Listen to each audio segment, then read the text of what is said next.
computer. That's what I want to do. You are sharing a screen, and I should be recording. Yes. All right. So we're talking about section 2.2, operations on sets. We have these three sets that we're going to use as examples. All right. So the first simplest operation, let's talk about union. Union. A union B is defined as a set of all x such that x is in A or x is in B. Okay, so x is in A or x is in B. So the union kind of corresponds to the OR operation. What this means is that you end up just taking the combination of the two sets. So like in our example, A union B here would be the set that has 1, 2, and 3 in it, as well as everything which is in set B. Now, if there's a repeat, like how 2 is in both of these sets right here, then you don't need to list it twice. So it's the fact that it is in one or the other is enough to put it in the union. And we never list elements twice because that is just something that doesn't make sense in the context of sets, right? An element is either in the set or it's not, and it can't be in the set 2 times. It just is. It just is or it isn't. So the union of A and B here would be 1, 2, 3, 4, 6, 8. So does that make sense? Just this idea of union, we can take the union of any 2 sets. Okay, if we think of them as being part of a bigger overarching set. So that's union. Questions on that? Where'd the 5 go? Oh shoot, did I miss the 5? No, we're not doing 5 because 5 is in set C, but not in sets A and B. So A and B do not include 5. So it would not be in that union. That's okay. All right, so next, intersection.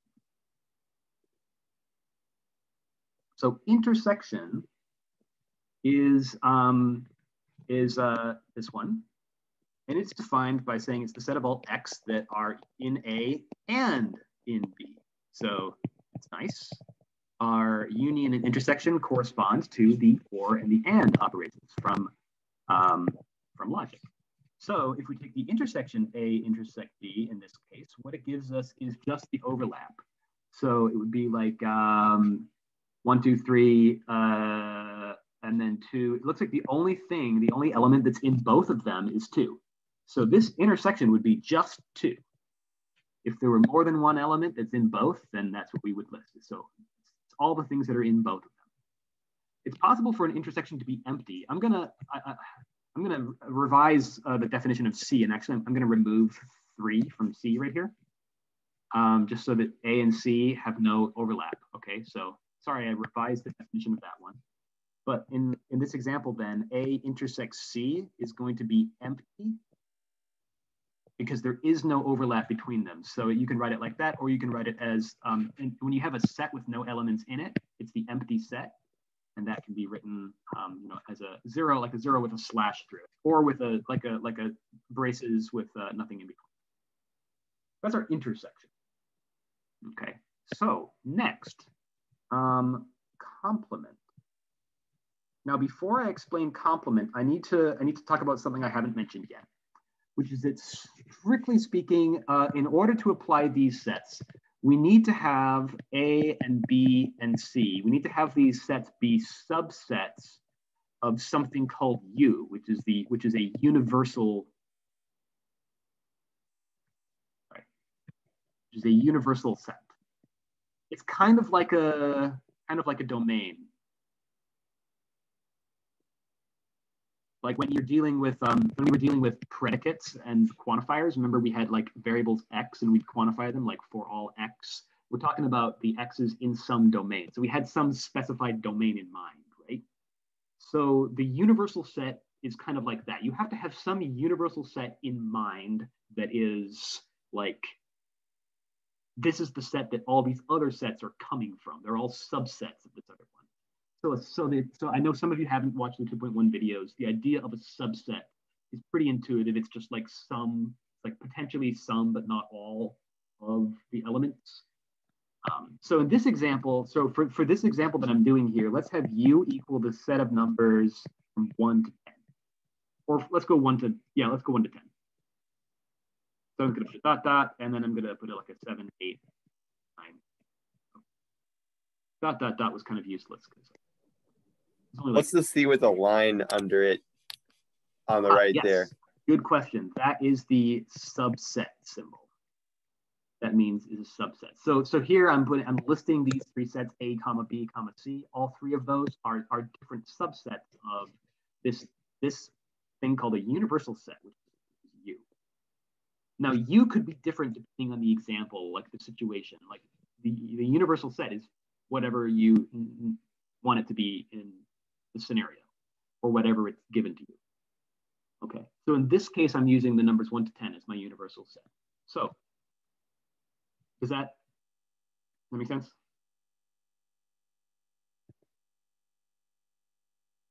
Yeah, so the universal set is different depending on like what you're talking about. So maybe you might have like, let's talk about people. Let's have the universal set be the set of all people. And then we'll have subsets, like the set of people that are students in this class, the set of people who are like faculty members at ARCC, the set of people who have black hair or whatever. Like those would be subsets of this universal set of all people, for example. So yeah, so this situation now, we're going to define another operation, which is a complement. Sorry, I'm trying to zoom in here. This is a key, right? Complement. There we go. And it's not spelled like complement, like how you like give someone a compliment. It's not spelled like being nice to someone. It's a different sort of complement. This complement refers to like basically the negation. It's actually really similar to negation. And it's defined like the set of all X in the universal set, okay? Which is the same here. This is like in the universal set here, such that X is not an element of A. So it's like, this is like the negation of X is in A. So it's just basically everything that isn't. So in our example here that we're working with, the complement of set A would be everything in the universal set 1 through 10, but which isn't in A. So since A has 1, 2, 3, those would be left out, and then we start with 4. So we do that. So that is our like complement of A. Does that make sense? B is 2, 4, 6, 8. So the complement of B would be everything that's not 2, 4, 6, 8. So it'd be like 1, 3, 5, 7, 9, 10. So that is a complement. Okay. And then there's one more operation. Last operation. Well, there's more than just these. Like these aren't all of the set operations. There's other things as well. But the last one I want to go over in this lesson is subtraction. You can subtract sets from one another. And subtraction is written like A minus B. It can also be written as A backslash B, like that. You'll see it either way. And it is defined as the set of all X such that like X is in A, but, and, X is not in B. So essentially, it's called subtraction because what you're doing is you're removing from A any elements that are in B. So in our example here, A minus B is going to be anything in A that is not in B. So I have to remove anything from A that's in B. So in this case, again, I look at that intersection. The intersection is just 2. So that's the element that needs to be removed. 1, 3. And that's it. Now, the fact that B had all those other elements in it, 4, 6, and 8, doesn't matter. Like, we don't care about that. Like, for subtraction, you're just removing things that are in B from A. And you're not going to be like, there's no such thing as like -4. There's no such thing as like, okay, so this, I'm subtracting something from this set that wasn't there before. Like, that doesn't make sense. You just care about subtracting the overlap. Okay. So that means that if you were to subtract a set that didn't have any overlap, like if you take A minus C in this example, since A and C have no intersection, it just equals A. Since their intersection is empty. Okay, so that's how subtraction works. Now, I want to introduce one piece of vocabulary, since this idea that having an empty intersection, since that idea comes up pretty often and it ends up being sort of important in different scenarios. It's like, well, a lot of times you'll be thinking about like what happens when I combine sets in this way, and there's a sort of special case that you might need to consider, like, well, what if the sets have an empty intersection? Then I have to consider what happens. And that is called disjoint. So it has a special vocab word for it. Disjoint sets are ones that have an empty intersection. Okay. In other words, they don't intersect each other at all. So that's the 4 operations. So now the operations combine together, and they combine together. You can combine them together in different ways. And so you can, for example, do like set A. Let's see, what would be interesting to do? Let's do like A intersect B, then union with C. You can do that kind of thing. And maybe the complement of the whole thing, that kind of thing, right? So you can do like, okay, A intersect B is going to be 2, right? And then union with C. So C is 4 and 5.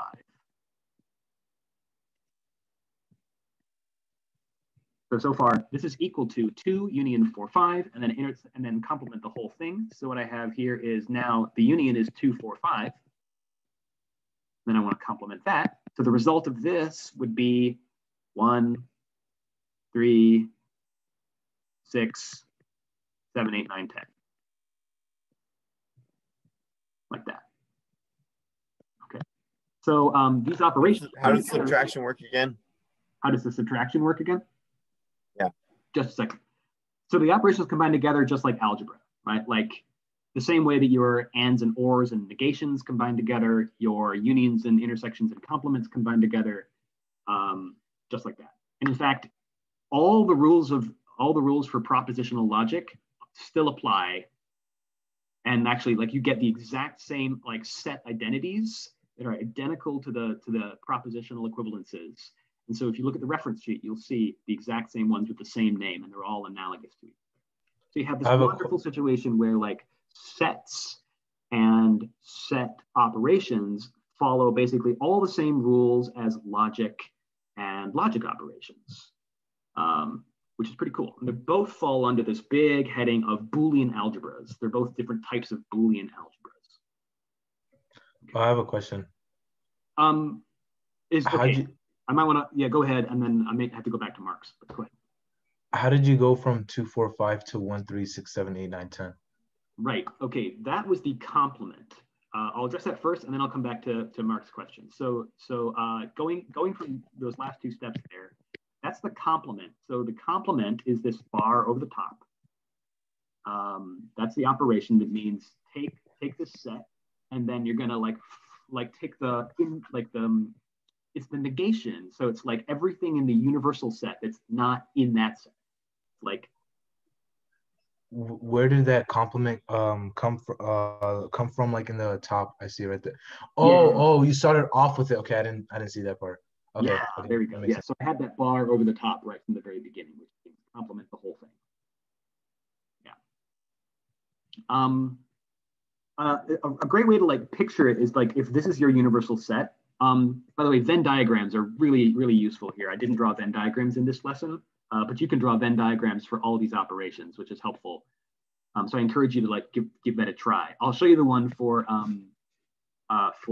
complement. If this is your entire universal set, and like this segment of it over here is the set A, right here, then here, let me label it on the outside. Like this entire circle is the universal set. If that section there is A complement is what's over here. It's everything else. Here we go. A complement is that stuff over there. So you got A complement. Okay, going back to going back to Mark's question, Mark asked again about to go back over subtraction. So I'll just do another example here. If I have the set A, B, C, and I subtract from that the set B, C, then what I get left over is the set just A. Because subtraction removes elements. So it says remove these elements. So it says I've got A, B, C, and I'm going to remove B and C. So now I just have A left over. But if you have the set ABC and someone says, okay, remove the elements B, C, and D from that set, you would say, okay, I can remove B because I had a B before. I can remove a C because I had a C before. And now you're telling me to remove D, but I never had a D. Well, okay, whatever, then I'm done. I don't need to remove D because it's not there. So you just kind of ignore that part and then do the same thing, right? So this set is removing B and C, and then it says someone's telling them to remove D, but the set's like, meh, I don't have D. So forget that part. And that's all. That's all. Okay. If you have elements that are shared between A and then B and C, you would remove those as well, right? If you're, I'm not sure I understand. So well, subtraction really is an operation that just combines two sets. So like here in this example, I was doing A minus B, so it's this set minus this set, and we're not thinking about that one at all right now. I guess another way of saying it is you have set A, B, C, and you're subtracting set B and C. Yeah. But if there were elements in B or C that were shared with set A, then you would remove those as well, right? Oh, no. I think I understand what you're asking. So you're saying if B and C are sets themselves? Yeah, I think so, because you said the remainder would be set A since you're not subtracting that. But if there's elements inside of A that are also inside of B, then those would get subtracted. No. Great question. So Mike, you are thinking in a very interesting way. You're thinking about sets whose elements themselves are sets. And in fact, and it's cool that you kind of bring that up because that relates to Mahmoud's question about Russell's paradox, and that relates to like the way that sets form a foundation for all of mathematics. It's like everything is built up of sets made up of other sets. The set is the fundamental object that math deals with, and so and like the empty set is sort of like the initial thing, the first thing that exists. I mean, it's this very like quasi sort of biblical sort of idea of like we have the empty set, and from the empty set, from nothing, we create everything, you know, and like all the numbers are defined in terms of sets of other sets. And it's just this like incredible sort of mind-boggling, like turtles all the way down kind of. And then at the bottom, there's literally nothing at the bottom, you know, it's just an empty vessel. So sets of sets, but sorry, I got off on a tangent. So if I had a set that contained like 1, 2, and a set of all integers, and if I said, let's remove from that the set of, if I said, let's remove from that the set of integers, this would actually equal, so since elements of the integers include 1 and 2, 1 and 2 would get axed, but the set of integers is not an element of itself. So that element would stick around. So you've got to distinguish between the set integers as an element versus as a set of elements. And so over here, we're treating it as an element. And so when you subtract this set of integers, it only subtracts its elements. It doesn't subtract itself. Does that make sense? Yeah, and I remember seeing that in the video, but it makes a little bit more sense as you're clarifying with another example. Thank you. Yeah. One more, just to clarify for everyone, really. If I had subtracted this, that's different because now I'm not subtracting the set of integers. I'm subtracting the set which contains the set of integers as an element. Now, this is the one that gets axed, but 1 and 2 are not elements of this set. This set only has one element in it, and it is itself z. So the z gets axed, and the 1 and 2 get to stay. They weren't subtracted.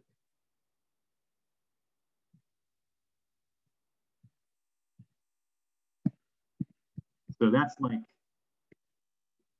level 2. It's like doing set operations with sets. That's kind of hard, but so yeah. So focus on the basics for now, and then as you think more about these operations and sets of sets in general, you'll start to you can start to think about that. Okay, I'm sorry we didn't get a chance to talk about. Well, actually, yes. I'm sorry we didn't get a chance to talk about. I guess we still could. I'm going to stop recording now.